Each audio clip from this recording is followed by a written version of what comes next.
Education, education, this is the foundation. Our rising population needs sound education. One of the ways that we can educate our rising population is using poetry, and we have the Poetry Slam competition, which has been happening courtesy First Citizens for the past quite a number of years. I don't even know how many years now.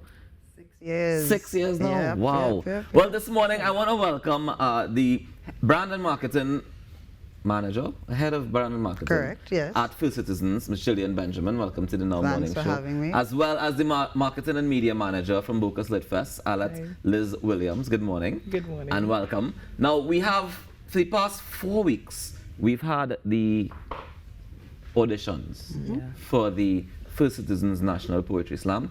I had the benefit of being a judge. I don't know if it was a benefit or it was a curse, because parts of it was difficult at times.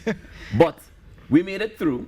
And now we have a list of semi-finalists that move forward. 20 semi-finalists that move forward. Before we get into the semi-finalists, Gillian, were you able to take in any of the auditions? Unfortunately not, but I plan to definitely take in the semi-finals, and definitely the finals. But I know that you guys had representatives in the audition. So what was the feedback like based on what they saw happening at the auditions? Okay, so our representative, that was the first time she witnessed the Poetry Slam, was just blown away by the eloquence, the creativity, and the range of topics, and you know, just the powerful strength, the literary strength of those participants. So really impactful performances. Definitely, I would have to agree with that. There was some people that stood out definitely more than others, but then they had some topics that just came from left field, and you're like, wait a minute, I never even thought about this like that. And for me, that was one of the most refreshing parts of it. What was the response like from the Bocas team when it came to, you know, people reaching out to audition? Because I know that they had days where we thought they had a certain number and more people needed to come on, and then shifts were happening. So what was it like managing the virtual auditions? Well,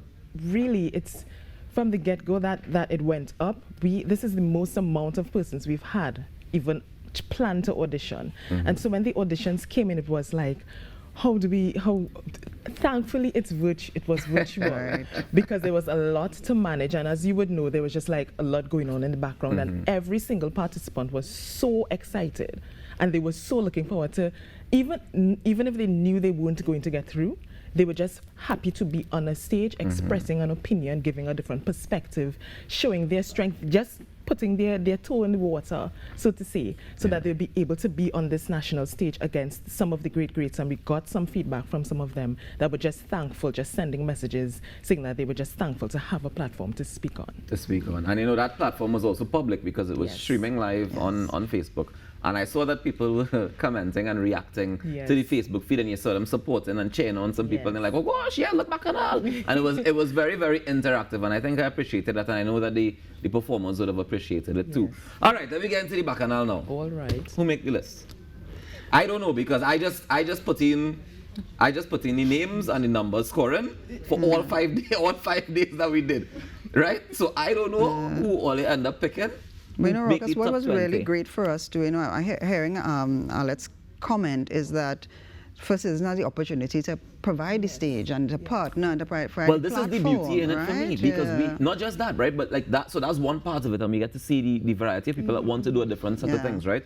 But when we really zone in on these 20 are the most powerful of the bunch that audition, right? Indeed. So these 20 now, what they're saying matters.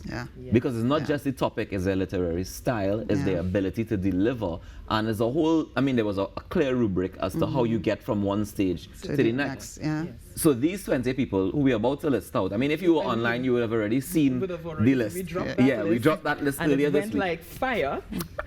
Virtually like fire. I realized there's some big names coming. So this semi-finals, so I'm very happy I was in the audition, not the semi-finals. Yeah, so first of all, Darren Sandy, last year's winner, is straight through to the finals. Of course. So you know he's already preparing, right? So this top 20 here, this is where it shifts. This is where we go into a season of change theme that came off of the Bocas Lit Fest Festival. And this year, I'm adding on 4 more years to Gillian's number, and I'm saying it's the 10th anniversary of the National Poetry Slam. Nice. First Citizens has been the reason that we've reached this far. Of course. First Citizens is the reason why we are now the largest stage for spoken word competition in the region, not just Trinidad and Tobago. Gillian, why does it remain so important for First Citizens to be a part of this Poetry Slam? There's so many reasons. We get the opportunity to amplify the voices of young people on a variety of issues. People can talk, whether it be personal topics, broader topics of national importance or regional importance. We see ourselves as a catalyst for creation and creativity and giving people a voice. Youth development and education is a critical pillar for us in our corporate social responsibility. So this provides just the perfect amount of a vibe and opportunity and a great thing to finance and empower, because I mean the prize is right. We 50 G's. 50 G's for the top, and then everybody in the that goes into the finals, there's a little cash pot for them in addition to the 50, 20, and 10. Yeah. You get, we reward your effort. I didn't even know that part. Yeah, So you get a little something just to make it to the finals. Absolutely. All right, so ladies and gentlemen, we have the video for you guys where we're going to drop the names of all of the 20 semi-finalists. So just take a look at this.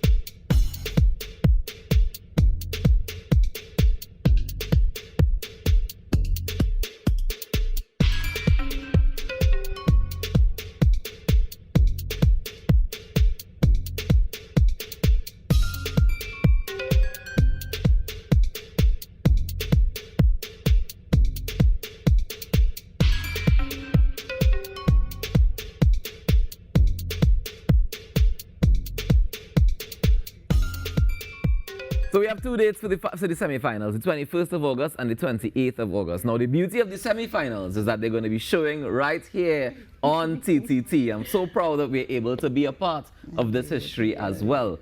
And anybody in particular you guys looking forward to seeing in the semi-finals? Let me hear you by us one time. What are you trying to do? All I'm saying is we have some newbies, we have some veterans, and we have some winners in the final. And when semis come and gears shift, and even Darren in his slam reviews has been saying, you never know. Of course. Every year, I think every year we see that, right? We see that it could be anybody's title. Yes. Like, most times in competitions, you could tell going in who go in. Yes. But because we don't really know in advance what your performance is going to be, on the day, your performance is all that matters. Absolutely, absolutely. It's amazing. And you guys are doing a fantastic job at keeping this alive and keeping the young people engaged, and not just the performers, but the audiences that want to come and see it and hear what these people have to say, because they talk about society and they reflect what the young people are thinking, and I think it has a great impact on them, which is why the turnout is always so great. Always so great, yes. What do we ram out for many things, Because aside from the fact that they get to express, it's non-restrictive. So you would have seen it's from youth to, and we keep it PG, so that means anyone can enter and anyone can speak on any topic, of course, within certain boundaries, of course. And outside of that, it's fair game. If I feel to talk about a matter of the heart, or I feel to talk about politics, that's my stage. I just have to make sure to keep it PG because it's a family event. Yeah, man. And they bring you along in it, right? The performance, you get caught up in what the message is. You are really part of hearing the journey in that poet. You go on that journey with them. And I think that's a big part of the storytelling. And for me, this is what makes it ours. This is what makes it Kaiso.